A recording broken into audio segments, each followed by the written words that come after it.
इन 1905 Einstein ने special theory of relativity का आविष्कार किया। ये एक ऐसा माइंड ब्लेंडिंग थ्योरी था, फिजिक्स प्रेमियों को लगा कि फिजिक्स कोई कुआं नहीं, एक समुंदर है।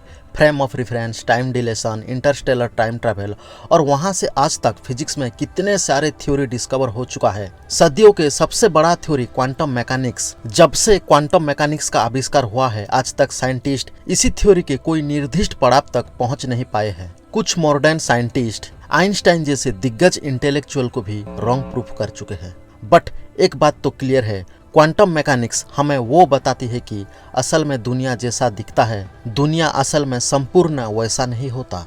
थ्योरेटिकल फिजिक्स में अगर कोई सबसे ज्यादा मनुष्य को प्रभावित किया तो वो टाइम ट्रैवल थ्योरी है। एक नॉर्मल टाइम ट्रैवल, दूसरा Interstellar time travel. Interstellar time travel के बारे में मैंने एक सेपरेट वीडियो अपलोड कर चुका हूँ, नीचे मैंने डिस्क्रिप्शन में लिंक दे दिया है, जाकर देख लीजिए। नॉर्मल टाइम ट्रैवल में एक थ्योरी सबसे फेमस है, वार्म होल। तो चलिए जानने की कोशिश करते हैं कि वार्म होल क्या होता है, ब्लैक होल के साथ इसका रिलेशनशिप क्या है, और क्या हम black hole and worm hole की मदद से क्या टाइम ट्रैवल कर सकते हैं। Let's start. Hello dear friends, welcome to my channel vision science Hindi. Worm hole एक ऐसा इंटरेस्टिंग ऑब्जेक्ट है जो आइंस्टाइन के रिलेटिविटी थ्योरी में प्रेडिक्ट किया गया था। कई साइंस थ्योरी में वार्म होल को टेलीपोर्टेशन, दूसरे ब्रह्मांड के रास्ता बताया गया है। स्पेशल थ्योरी ऑफ रिलेटिविटी में एक पॉसिबिलिटी बताया गया है कि हम वार्म होल के माध्यम से टाइम ट्रैवल और एक दूसरे डायमेंशनल में ट्रैवल कर सकते हैं। वार्म होल किसी भी फिजिक्स नियम के अधीन नहीं होते। वार्म होल और ब्लैक होल दिखने में एक जैसा दिखते हैं। क्या ये दोनों समान फिजिक्स के नियम को पालन करते हैं? जब किसी स्टार के सेंटर कोलैप्स हो जाए तो डेड होकर हैवी ऑब्जेक्ट में परिणत हो जाता है, तब ब्लैक होल फॉर्म होता है।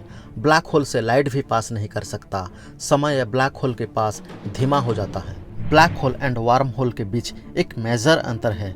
वार्म होल एक थ्योरेटिकल काल्पनिक funnel shaped space time tunnel between two point between universe, जबकि ब्लैक होल एक ऑब्जेक्ट है विथ हैवी ग्रेविटी जहां से कोई भी वस्तु एस्केप नहीं कर सकता। One similarity between black hole and worm hole में बी सिंगुलैरिटी, एक ऐसा पॉइंट जहां से मास इन्फिनिटी डेंसिटी के साथ एग्जिस्ट करता हो। आइंस्टाइन के जनरल रिलेटिविटी में पहली बार सिंगुलैरिटी का जिक्र किया गया था, जो शायद दो डिफरेंट ब्रह्मांड और डायमेंशन को कनेक्ट करता हो। हमने आज तक ऐसा कोई एडवांस स्पेस क्राफ्ट नहीं बना पाए जो हमें ब्लैक होल के पास ले चले। ब्लैक होल के ग्रेविटेशनल फील्ड इतना डेंसी होता है कि लाइट भी पास नहीं कर सकता। According to general theory of relativity, universe के ऊपर मैटर एंड एनर्जी के प्रभाव पड़ता है, जिससे स्पेस में एक वेव क्रिएट होता है। जितना मैसिव ऑब्जेक्ट होगा, स्पेस को उतना ही स्ट्रेच करेगा। अगर कोई भी वस्तु उसी मैसिव ऑब्जेक्ट के आसपास भी गया तो वस्तु उसी ट्रैप में फंस जाएगा।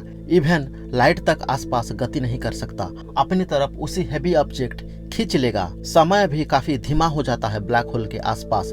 ब्लैक होल के 1 ईयर अर्थ के 80 साल के बराबर होता है। अगर हम इसी समय के कंसेप्ट को मान के चले और ब्लैक होल को समय यात्रा मशीन की तरह यूज करें, तो कोई स्पेसिफिक टाइम नहीं है। क्या हम पास्ट को जा सकते हैं या फ्यूचर को? क्या टेक्निकली कोई निर्दिष्ट समय पे कदम रख पाएंगे जो हम चाहते हैं? इसका कोई पॉसिबिलिटी नहीं है। ऐसा कोई फिजिक्स थ्योरी आज तक डिस्कवर ही नहीं हुआ। अगर हम मनुष्य वार्म होल को किसी लैब में बनाकर पृथ्वी में इंस्टॉल करेंगे तो हमें हाईली एडवांस सिविलाइजेशन होना पड़ेगा या किसी एडवांस एलियन लाइफ को पृथ्वी को लाना पड़ेगा। अगर आज की वीडियो आपको अच्छा लगा तो लाइक, शेयर एंड सब्सक्राइब कीजिए। हम एक और वीडियो लाने वाले हैं जो आज की वीडियो की तरह इंटरेस्टिंग होगा। तो मिलते हैं अगली वीडियो में। Stay tuned.